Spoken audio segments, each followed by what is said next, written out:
Fue una obra de ingeniería bélica única, una barrera de hormigón, púas y controles militares que dividió durante casi 30 años no solo a Berlín, sino a dos mundos enfrentados. Su caída representó uno de los eventos más significativos del siglo XX y el inicio del desplome del modelo soviético.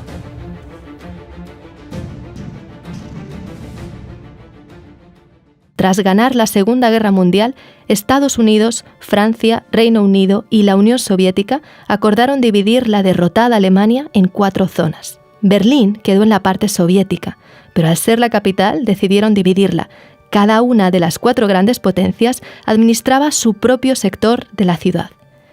Lo que quedó fue un bloque capitalista al oeste y un bloque comunista al este. Esa división era parte de lo que el primer ministro británico Winston Churchill popularizó como la cortina de hierro, un muro ideológico que separaba estos dos modelos antagónicos. From Stettin in the Baltic to Trieste in the Adriatic, an iron curtain has descended across the continent. Empezaba así lo que conocemos como la Guerra Fría, y con ella la narrativa de un mundo bipolar que estaba enfrentado. Alemania se convirtió en la síntesis de esa división. En el oeste, Estados Unidos, Francia y Reino Unido se unieron para crear la República Federal de Alemania. En el este quedaba la República Democrática Alemana, un estado satélite de la URSS como lo eran Polonia, Hungría o Checoslovaquia, entre otros. Berlín quedaba como una isla encerrada en la parte del bloque socialista.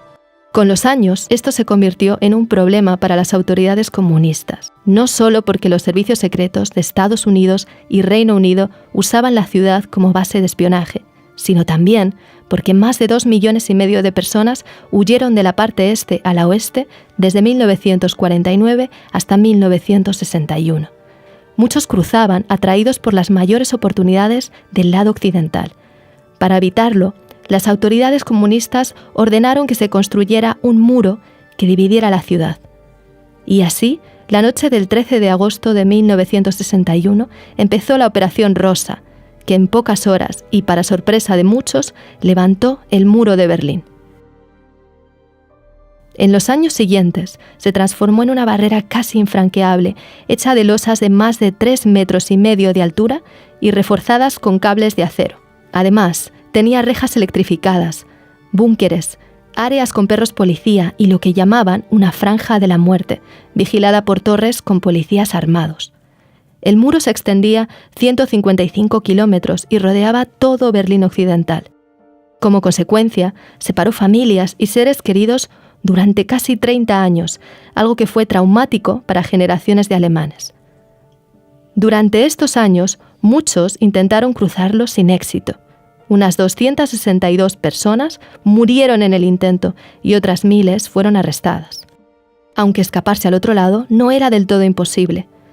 Mientras existió el muro, más de 5.000 berlineses del este consiguieron franquearlo a través de túneles, escondidos en autos o usando ingeniosos métodos como cruzar en tirolesa. Pero a finales de los 80, la situación estaba destinada a cambiar radicalmente. Los gobiernos comunistas eran cada vez más corruptos e ineficientes. La Unión Soviética estaba viviendo una profunda crisis económica. Esta crisis estaba agravada por la costosa carrera armamentista con Estados Unidos y por la guerra en Afganistán. Eso le obligó a cortar la ayuda económica que había estado dando durante décadas a todos los países del bloque comunista, incluido Alemania Oriental.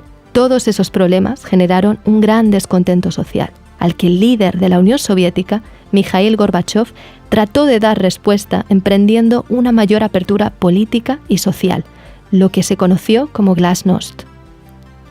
Gracias a ella, los ciudadanos y medios de comunicación de esos países empezaron a tener mayor libertad de expresión y a usarla para criticar a sus gobiernos. Convocaron inéditas huelgas y protestas en todos los países del bloque del Este. Sus ciudadanos estaban agotados de sufrir penurias y anhelaban un estilo de vida parecido al occidental. En Polonia, el movimiento sindical no comunista Solidaridad de Lech Walesa logró en junio de 1989 que se celebraran las primeras elecciones parcialmente libres en décadas. Ese mismo junio, Hungría abrió su frontera con Austria, lo que le permitió a miles de alemanes del este cruzar al bloque occidental en solo 2 meses. Y es durante esa ola de cambio cuando se produce la caída del muro de Berlín. En Alemania Oriental, el presidente Erich Honecker se enfrentó a protestas masivas, pero se resistió a abordar las demandas ciudadanas. Finalmente, Honecker renunció, y el 9 de noviembre, el nuevo gobierno de Alemania del Este se vio forzado a introducir cambios, como por ejemplo, permitir viajar fuera del bloque socialista. Se preveía que la medida se aplicara al día siguiente y con restricciones. Pero cuando un periodista preguntó a un alto funcionario de la RDA cuándo podrían empezar a viajar al otro lado, todo se precipitó. Ante ese anuncio, miles de personas se juntaron en el paso fronterizo en Berlín Este y rompieron el cerco hacia la parte occidental de la ciudad. En esos momentos, ni las tropas de control de fronteras ni los funcionarios del ministerio estaban informados. Pero los guardas fronterizos no se atrevieron a disparar. La noche entre el 9 y el 10 de noviembre, los propios berlineses empezaron a destruir el muro. Una multitud eufórica empezó a cruzar la frontera abierta y algunos pisaron el oeste por primera vez en su vida. Del otro lado, cientos de alemanes occidentales los esperaban y celebraban el momento histórico. Familias y amigos que habían vivido separados pudieron encontrarse después de 3 décadas. Todas esas impactantes imágenes dieron la vuelta al mundo. En los meses siguientes la RDA colapsó y con ella el único sistema que muchos alemanes del este habían conocido. A la vez, los demás gobiernos del bloque comunista fueron cayendo uno tras otro y en 1991 la Unión Soviética se desplomó, poniendo fin al mundo bipolar de la Guerra Fría. Alemania se reunificó y se convirtió en el motor económico de Europa. Aunque las diferencias económicas entre el este y el oeste todavía son perceptibles. Por ejemplo, un trabajador de Alemania del oeste gana en promedio casi un 20% más que uno del este. También en el oeste hay más oportunidades para profesionales cualificados y es donde se concentra el mayor número de empresas alemanas.